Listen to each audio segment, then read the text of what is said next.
when your country faces an existential threat, a true existential threat, not Joe Biden saying that the mean orange mango Mussolini is an existential threat, but a genuine existential threat, then the preservation of the... Now, the thing that's really frightening about this is that he's not the only right-wing pundit who's basically echoing the sentiment, and I think what they're trying to do is really prime Americans for the potential abuse of power. And just normalize it, just to be like, hey, just so you're aware, if it happens to get to a point where, you know, things are getting really bleak or really bad, and we have to actually start getting people on the streets to, you know, use a secret police force to bag and tag people and all that kind of scary stuff, that it's not actually as frightening as you may think, okay? I was wondering how the right across the board was going to react to South Korea, because normally martial law you'd think would be a bad thing, but as always, I knew they'd have to support the right-wing government, and they'd have to basically say that, you know, not all coups are bad, essentially. Speaking of places that require people to wear masks on airplanes, South Korea has declared martial law. South Korea, first time since 1980, has declared martial law. The president of South Korea has done it. The parliament, which has a ton of libs in it, has opposed it. Woo Won-sik, a member of the opposition Liberal Democratic Party, you just know they were like fiercely tapping on Wikipedia, like every single. It's like, what is going on here? Are we against this or for this? Who's the good guys? Who's the bad guys? We gotta find our teams. We gotta figure this out quick. Said the people should rest easy. The National Assembly will defend democracy with the people.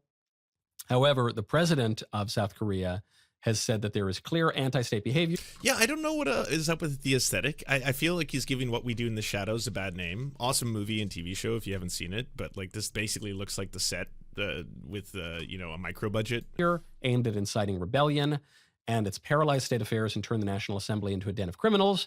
And he said that these libs are colluding with the North Koreans, with the communists, who are really just a vassal state of China, the Chinese communists, and he's not going to put up with it.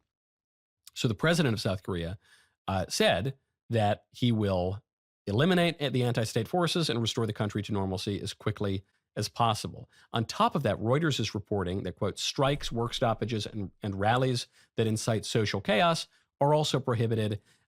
Doctors have now famously engaged in a walkout from work, and the president has ordered them to return to their job within 48 hours. Kind of reminds me of Ronald Reagan ordering the air traffic controllers to return to their jobs in 48 hours, or they... We got to find every single way that we can to correlate this to American politics, just so you can all understand this and, you know, try to relate to it. Lose their jobs. The current president of North Korea is a conservative guy. He's a right-wing guy. His predecessor was a left-winger. And so this opposition from the liberal progressive Democrats has been intense. Kind of reminds us what happens when a conservative takes over in America, and the liberal Democrats gin up all sorts of anti-state forces to try to shut down the country. Now, if you want to take him at face value, as Michael Knowles seems to be doing, you might buy into the lie that apparently this was the commies. This was a insurgents of North Korean communists who had infiltrated the government, and that's why it justifies martial law. Completely ignoring all the corruption, the vast amount of corruption that has been plaguing the president of of South Korea for a while, including the fact that, like, he rode a wave of anti-feminism into power. That's why you've probably seen some people calling this like the incel revolution or the incel coup or the failed incel coup for a lot of reasons. There's obviously very, very strong, issues that, South Korea has been dealing with for a long time, including machismo, including, a strong polarization politically between women and men, and, several movements that have come up in protest, the 4B movement, for example, as well.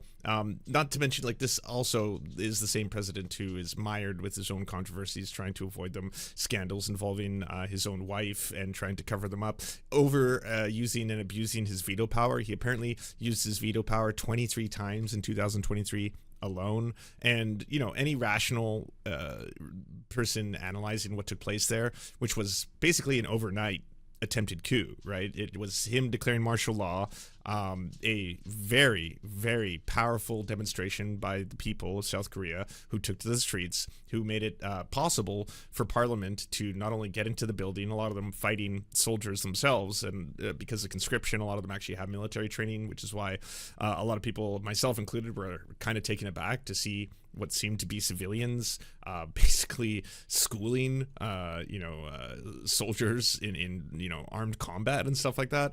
But Parliament eventually did manage to vote and get enough people within the Parliament building to vote against martial law being declared.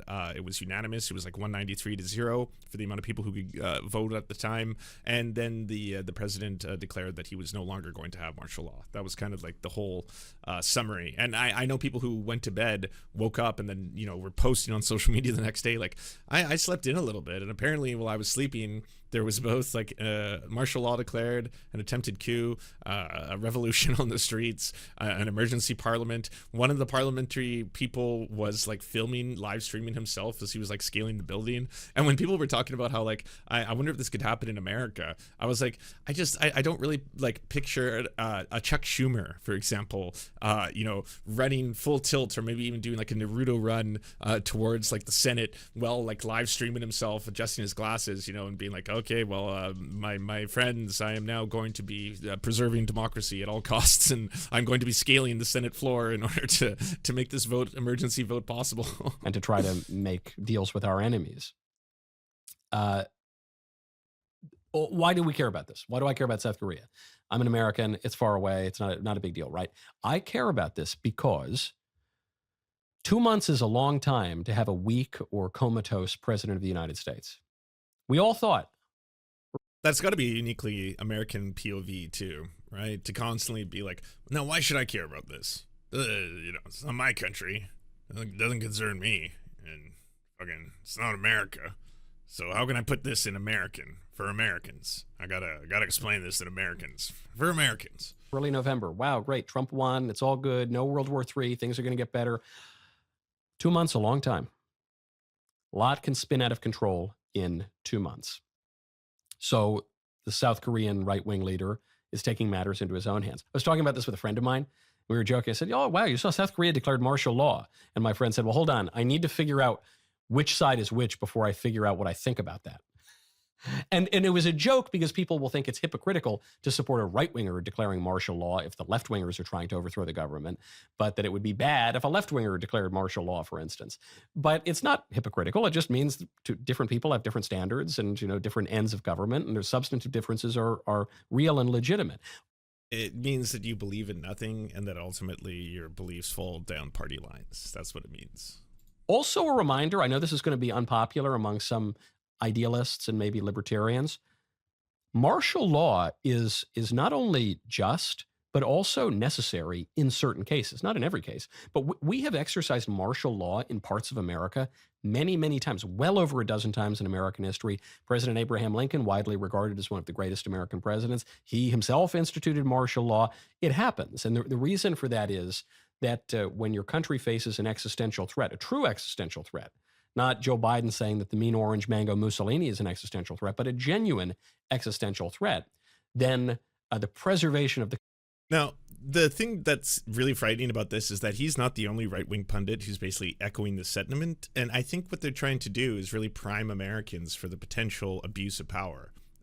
And just normalize it, just to be like, hey, just so you're aware, if it happens to get to a point where, things are getting really bleak or really bad, and we have to actually start getting people on the streets to, use a secret police force to bag and tag people and all that kind of scary stuff, that it's not actually as frightening as you may think, okay? It doesn't always mean that we're the baddies. It could mean that we're the good guys and we're just trying to stop Antifa or some left-wing extremists. Country becomes paramount. It supersedes the demands of local law, state law, federal law, even the Constitution, by definition, by the very internal logic of law.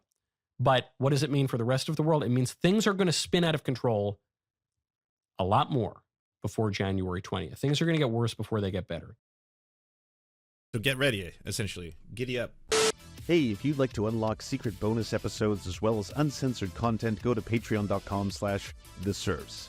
This show is produced by Anna Loves Riley, Arian McCarthy, Cheryl Alvarez, Comrade Junkie, Doug Caddy, Everything Important, Hagbard Celine, Jimmy Sombrero, Multimondi, Omni, Political Puppy, Preston Kroll, Quiet 185, Riley and Anna, Roller Dragon, Cernicus, Stellar Gwyn, Sebastian Demel, Travis McClinton, Trincell, Words Greenwood, with additional support coming from all of these amazing human beings right here.